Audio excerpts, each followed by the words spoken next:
My name is Jeff Irving, and this is the Vrahode Tavern podcast. I am the creator of the Vrahode game system, and in this podcast, we're going to do a deep dive into the lore and gameplay of Vrahode. I'm joined by Brandon Rollins, who will be acting as a stand-in for you, asking many of the questions you might be curious about yourself. Brandon, what are the topics for today? All right. So for this episode, I was thinking that because we talked last two episodes about the 12 pre-generated heroes, I was thinking this time, let's talk about how you can create your own custom hero. And so come to think of it, I don't really know anything about how this works. So where to begin? How do you create your own hero in Vrahode? Well, obviously, with a game system, when you create a game system, you want to invite people in. You want to make them part of the process and engage them through a lot of customization. And heroes is one way to do it. And so, let's say you want to roll up a new hero. You're going to get a pool of points. We have 5 stats: body, spirit, mind, focus, presence. I think one of the great facets of this game system is that with custom heroes, you really have the ability to create something very unique. And so you start with a pool of points. I think we give you 40 points to start, and then you have 10 points to allocate in addition to that. So you've got base scores of 6 for everything. You start with 6 all the way through. That's 30 points. And then you have the ability to apply, maybe that's it. Maybe it's 30 points and then 10 more that you get to allocate. Let me see, 6. No, I think it's 30 and 20. Sorry, Brandon. Mm-hmm. No problem. Don't worry about it. Yeah. But once you start with your base scores of 6 on each stat, that's where you're going to start modifying the hero to the play style that you want. So you could push it towards body. If you wanted more of a caster, you could do more mind. You could keep them fairly balanced between the stats, knowing that your rolls are going to start out pretty low for all your skills. It's just going to give you a lot of breadth on the decks that you have access to. But no, I think custom heroes is going to be fun, especially when we have a forum on the website where we've got people contributing what they're doing with the game system, so that they can share it with others. So there's going to be a lot of really cool hero types come out of that down the road. Yeah. So is there a reason why 6 is the lower bound on each of the individual skills? I think because what we wanted to do, for example, let's use D&D, which is obviously a great rule of thumb for anything that has to do with fantasy gaming. I think in D&D, your stat range starts at 3. We felt like we wanted a little different approach to the Vrahode game system than, say, something like a D&D. This isn't a role-playing game. It's more of it's a board game, a dungeon crawl adventure game that bumps up against role playing. But we felt like these are all heroes. Their minimum stat scores should be 6. So they have, just under a 1/3 chance to have a skill work for them, be successful. And so we start with a base score of 6, and then you modify from there to increase your chances based on what your play style is. Yeah. Yeah, it makes sense, because you don't want to give anybody, I suppose, the ability to be just desperately weak in something in such a way where it's going to limit their ability to play the game. Like, Yeah. I'm guessing that if you just maxed out one skill instead of the others, which I think maybe you can't even spend them all on one skill. But point is, if you were to leave everything at 6 but 1, you wouldn't want them to, I suppose, just be a completely useless character. Well, there's no such thing as a guaranteed success in using a skill. There is always a chance, a 1 in 20 chance of failure. There is also no guaranteed chance of failure. In other words, you could be the most humble David versus the most brutal Goliath in the game, and there's still a chance Hmm. for you to roll and have success. It's very, very, it's a long shot, but we wanted to give people the ability to have a chance at things, even though the odds will be stacked against you in a lot of situations. That makes perfect sense. Yeah. So, how high can any individual skill go? Does it cap out at 20? Well, it caps out at 19. Gotcha. And it's not so much the skill as it is the role. I mean, you can go ahead and put more points into a skill and take it up super high, but when you have modifiers that play into your rolls a lot of times, it doesn't really behoove you to do that. Our system almost kind of encourages you to spread your points out Right. So, because there's practically, you might not want to go above 16 or something. right, because if you can modify a roll higher than that, then why waste the point in that stat? Why not put it somewhere else to be able to become more kind of multifaceted? Yeah, that makes sense. Yeah, we designed the 5 stat system to encourage heroes to become Swiss Army knives, to become to fill multiple roles. So, the five stats, of course, are body, spirit, mind, focus, and presence. So, I just want to talk about what each of those means when you abstract them away from the pre generated roles. So, body is probably exactly what it sounds like. It is like physical strength, right? Um, Keep in mind, these are in a sense schools of magic. Okay. Um, we call magic rule in Vrahode, and each of these decks, these rule decks, are focused on skills or rule that is indicative of a particular type of play style. So as we read down through the body skills uh, deck, which again, think of these as spells almost for a warrior type. You have you have a skill called feral charge, which allows you to move twice your movement rate, and at the end of that, doing damage and knocking the enemy down. So that fits with the warrior playstyle. Hmm. So you've got Swath of Rage. It is a skill that allows you to cut through multiple enemies with an attack. It's a magically enhanced swath with your weapon. You've got a Shout of Fury, which is kind of a berserker type ability where you're unsettling enemies around you. Zealous Defender. This skill allows you to kind of turn a shield into a weapon, and so you'll see in each stat deck, each skill deck, that they play very, very differently. Hmm. So, spirit, on the other hand, like how would that rule be applied? Let me grab the spirit deck and I'll tell you so Hmm. that I don't misspeak here.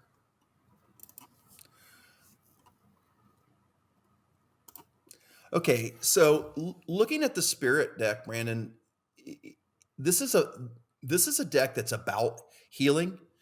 It's about selflessness. It's about self-sacrifice. It's about as different from the body deck as you can get. So, I Okay. mean, if I'm a if I'm drawing from the body deck, I'm focused on doing damage. I don't care about anybody around me. I care about making sure that my enemy is punished. When I'm looking at the spirit deck, I want to be able to heal my comrades. I'm willing to give up my health to them. I'm willing to give up some of my health so that they can have more rule, more magic.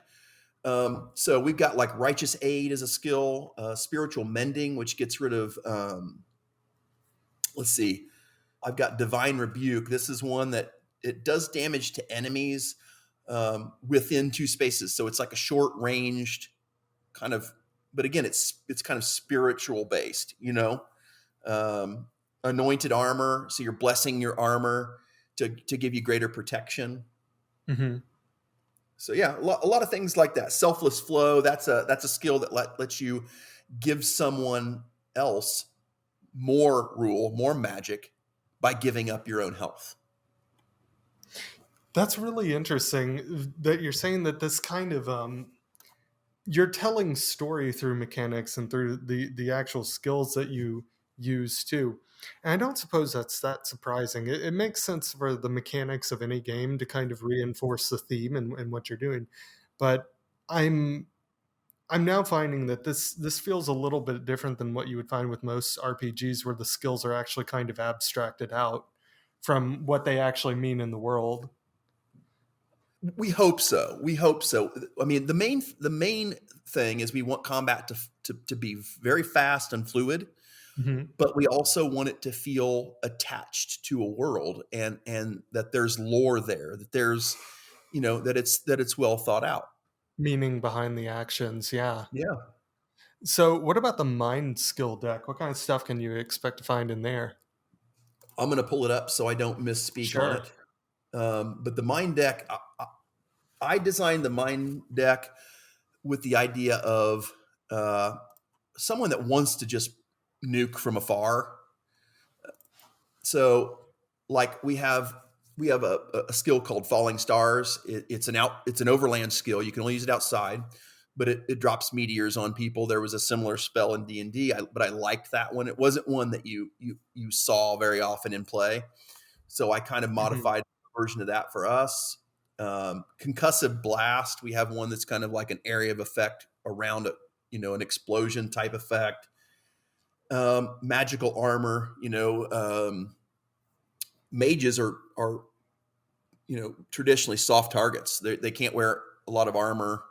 That's also true in Vrahode. I think there has to be a certain amount of balance. If you can armor up to the teeth, you're going to be more of a physical type attacker. If Mhm. you're a caster, you're it's just for balance purposes, you tend to be a little softer.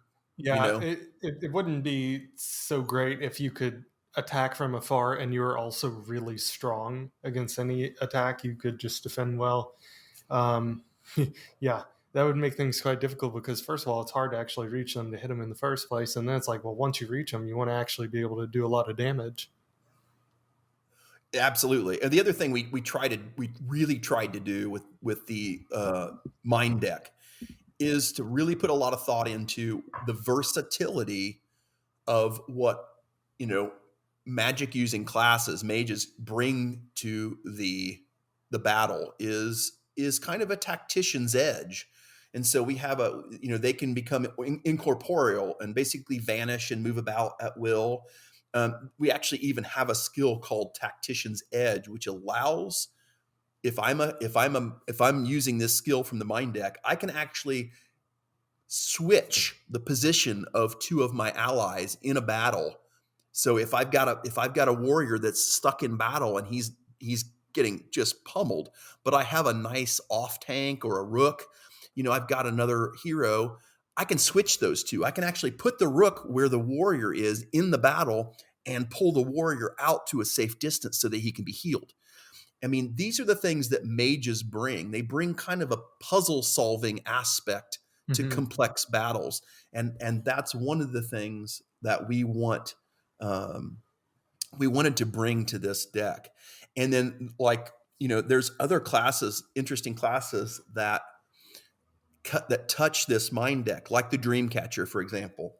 The Dreamcatcher starts with an ability called Peaceful Slumber.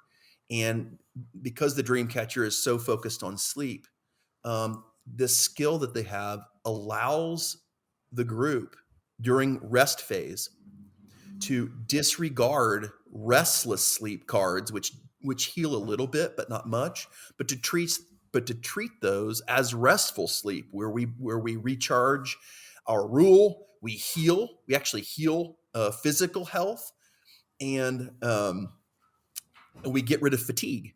We reduce fatigue because fatigue is the enemy in our game. The harder you fight, the more you travel, you become fatigued, and the more fatigue you take on, the less your skills work.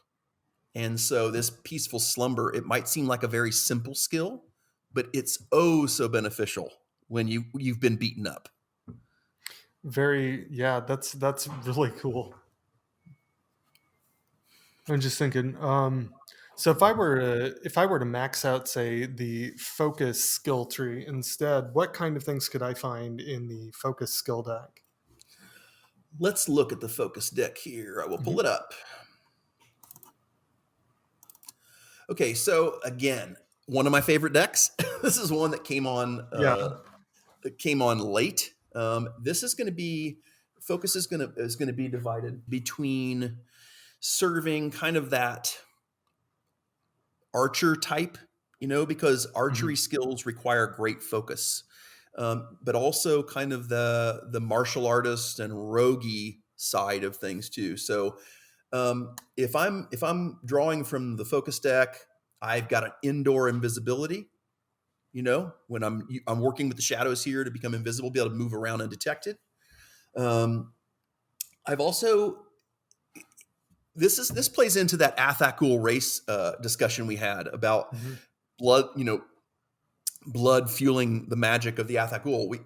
Since our pre-generated hero, Grenlum, the Shadow, since he's Athakul, he starts with a skill called Bloodlust. So whenever he is hit successfully, his next melee attack gains a double blood effect a bleed effect. I'm sorry, bleed effect in battle. So in addition to whatever damage his attacks are doing, he's also bleeding his enemies. So it really makes the battle bloody in a hurry. So Yeah. there's that. We've got inner workings, which is it gives you a huge boost to your attempts to disarm traps and to unlock things. So it's basically like an understanding of engineering, of mechanisms, of how the inner workings of a trap might have been put together, or the inner mechanisms on a lock. And so it gives you a great increase in your chances of success. So you can imagine having a character with this ability of inner workings in the Underlands, going through rooms and hallways. It would be so helpful. Yeah, they would have a much better chance of getting good loot and like maybe not getting attacked as much. Oh yeah. And then so think about the deck serving that purpose, but also think about it serving the warden. We've got a lot of arrow skills in this deck. So we've got like a Mhm. forked tongue arrow that lets you kind of from your bow, it requires the bow, but you can fire these magical arrows. So this one would be one that could hit two enemies, or if you pump a little bit more rule into it, it'll let you hit three. It'll let you actually shoot three magical arrows at one time. We've got some concussive arrows, flaming arrows, things like that. We've also got some abilities in this deck that serve that kind of martial artist. So we've got one called Flurry of Blows, which is two rapid strikes that are magically enhanced. You can actually pump more magic into this skill to do three. A lot of our skill that's the cool thing about a lot of the skills in all of these decks is many of them are they're scalable.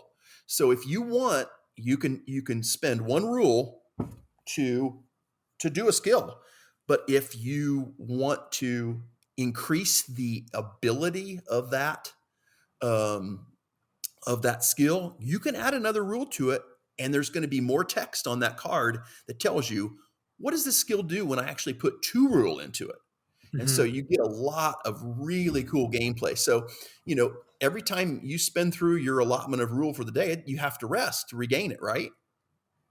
But if Right. you're up against something pretty diabolical and you know that it's going to be either you or that thing, you're going to go ahead and waste that extra rule to try to put the thing down. And so a lot of the skills in our decks do that. They allow you to put more magic into it to get a greater effect, which I think is very cool. Yeah, because that creates another kind of game time decision that makes things very interesting. Yeah, I think the focus deck in particular is going to be really good for those synergies that make you feel like you're playing a clever game, which is that's going to be fun. Yeah. I see why you I like this think one. I like this one too. We have a skill in here in the focus deck called Treasure Hunter, Mhm. and our indoor spaces, our indoor encounter maps caverns and dungeons, they have a lot of points of interest in the artwork.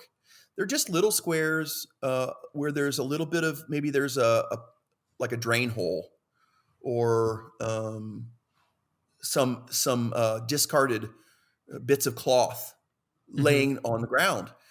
The treasure hunter, when they enter one of these encounter maps and they use the skill for that entire encounter map, they have the ability to roll a d6, and on a +3, which is the equivalent of a 6 on a d6, they Hmm. can actually find items in those points of interest. So it allows them to increase their chances of discovering useful items as they travel around that encounter map, which I think is a really cool kind of a peripheral skill that you don't think of, but it adds texture to the game.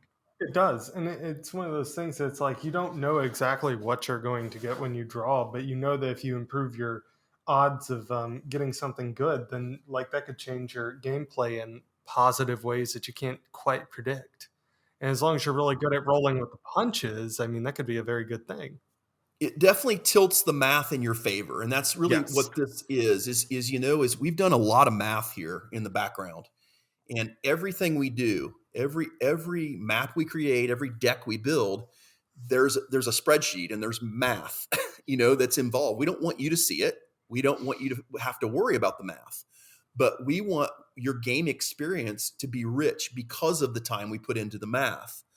And we feel like skills like Treasure Hunter, it's adding another letter to the quadratic equation that is your gaming experience. Hmm. Um, One thing in So, closing I wanted to say real quick about sure. the focus deck is we have a group of skills called mantras in the focus deck that I think are really nice. It lends to the breadth of service. It's a very kind of serviceable deck that allows you to do a lot of different things. Um, we have we have a void mantra that allows you to deflect incoming ranged attacks. Um, we have a savage mantra, which allows you to increase damage output on attacks for a time. Um, we have a healing mantra, so you're able. This is like it adds just a little bit of subtle healing to this deck. Where if you don't have access to the spirit deck or a spirit hero, it does give you a little bit of healing ability. And so this is kind of the catch-all deck to me. I just think it's Yeah. super useful. I think if I was playing a solo hero, I would want access to the focus deck. It sounds like something you would want to specialize in if you were playing a low player count game. Yeah, So, with that in mind, first of all, I think we're going to cover the Calteeryn in the next one because that'll be dipping right back into hardcore lore. And I think that is probably a big enough concept for its own episode. So, before we take this one out, can you tell me a little bit more about the presence deck, which is the last skill which someone can customize when they're creating their own hero? sure. So to me, again, the presence deck kind of has to cover a lot of different things too. I think it's a more varied deck, much like the focus deck.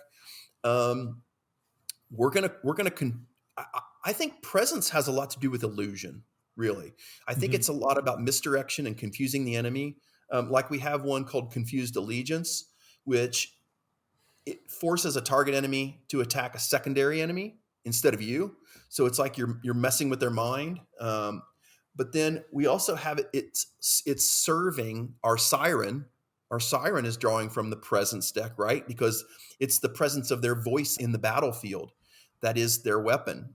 And so we have one called battle hymn, and it gives the friendly characters in battle, it gives them pluses, but it also gives the enemies a minus. So Hmm. he or she is buffing and debuffing at the same time with a song, with their voice. Um, Tone of persuasion is a skill within this deck that allows the hero, when working with merchants, to buy items at the sell price and to sell at the buy price. So it switches the math on the merchant equation for people, which normally, obviously, merchants are going to sell high and buy low from you, right? So they can make their money. Well, this skill for the siren or for someone who chooses it from the presence deck, it allows them to turn the tables on the merchant and actually kind of come out ahead. Yeah. It feels a little like focus changes your relationship with the environment around you, and presence changes your relationship with other characters in the game. Definitely. But think about it this way: blood unity is a skill we have in the presence deck. This is an ability for you to transfer life to and from a pet. So, like for our warden, they need blood unity. They need that blood unity skill later on when their pet is in battle and they're not. They're out there at range so that they can not only shoot from range but also control that pet, that enemy that they've tamed. Well, that enemy is going to get lost. They're going to lose that pet if they can't transfer some health from them to it. So they have this blood unity. Same thing happens if the pet is safe and they're taking damage. They can steal some life from that pet that they've tamed if they get in trouble. So it makes them very potent as a team. So that's an important skill in the presence deck, is the blood unity. Of course, we talked about Dream Sentinel. That's the spectral guardian that our Dreamcatcher can summon to serve them through a day. That's part of this deck. We talked about the Bestial Mastery, which is the taming of the pets. We have a Song of the Hero, which is another buff for the this one's for the Jester. It requires the Song of the Hero is sung and played by the Jester to augment the battlefield. They have to have a flute or a lute or some kind of instrument in their inventory in order to use this skill. But if they do, it's very potent. It allows them, all the friendly characters within range, to receive +1 to their primary stat rolls, and an additional point for each mind point that the Jester has over 16. So as they up their skills, this ability gets more potent, and it enables everybody in range, their primary stat, to go up. So that's really, really good. Yeah. And the cool thing is it lasts as long as they play that song. They sit back there and until they get attacked and hit, they can just sit back there and play that song and buff everybody up. That's really fun. And so custom characters, can they use things like the Dream Sentinels and stuff like that when certain conditions are met? Well, that's the wonderful thing about this. These decks, they're not exclusive. In other words, we handpick the 3 skill cards for each pre-generated hero, so in a way that we think purifies that archetype, that play style. Okay? If you don't have a Dreamcatcher, a person playing the Dreamcatcher, your custom hero can grab that skill right out of the skill deck. That's cool. I like that, because it really does give people the ability to totally customize and feel like they're not missing out on something. No, you are not missing out.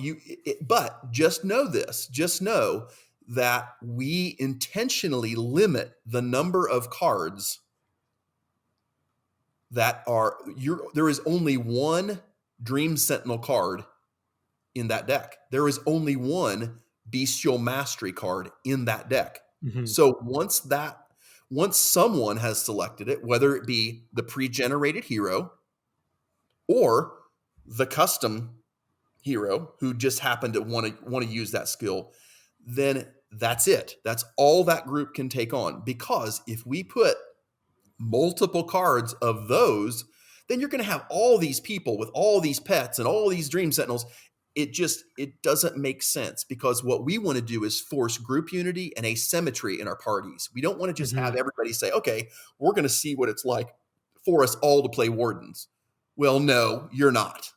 You're not doing that. Yeah, that makes a lot of sense. It also keeps things interesting. It does. It keeps them interesting, and it keeps your group cohesive. Yes. Because the sacrifices that someone makes to cast a Dream Sentinel, to bring them into being, is a large chunk of their rule for the day. They're giving up a lot to bring that thing into being, because it takes so much presence, so much magic to fuel that presence skill, that they're not going to be viable as a spark You know what I mean? Because they won't have the rule to fuel all those mind skills. So it is, everything is very, very well thought out and intentionally limited so that we get the balance and the unity within the groups when they play. Yeah. And well, at this point, I gotta say, I've got to go, but I am looking forward to just figuring out what I want to do when it comes time to come up with a character. Like, I'm Sure. probably going to go in on the focus and presence decks, but I honestly don't know because they all sound pretty good. I've tried to make the warriors, warriors are traditionally not that exciting. They're kind of like the cardboard cutout of a character. Everybody says, oh, I'll Hmm. just play a warrior first. Oh no, our blade and shield characters, which are kind of our warrior equivalents, I find them very interesting and fun to play. Yeah. Yeah, I'm looking forward to seeing them in action. Yeah. All right. So, with that in mind, let's next time talk about the Calteeryn and what that means in the universe. And why don't you take us out from here? Okay. Thank you for listening to the Vrahode Tavern podcast. If you're enjoying this show, take a moment to subscribe anywhere you get your podcasts. If you're on Apple Podcasts, please leave a 5-star review. It helps more than you know. You can learn more about Vrahode on vrahode.com. That's VRAHODE.com. Link in the show notes. You can also find us on Facebook, Twitter, and Instagram, where we're at Vrahode. Thank you again for listening. We really appreciate it. Keep an eye out for our next episode in 2 weeks.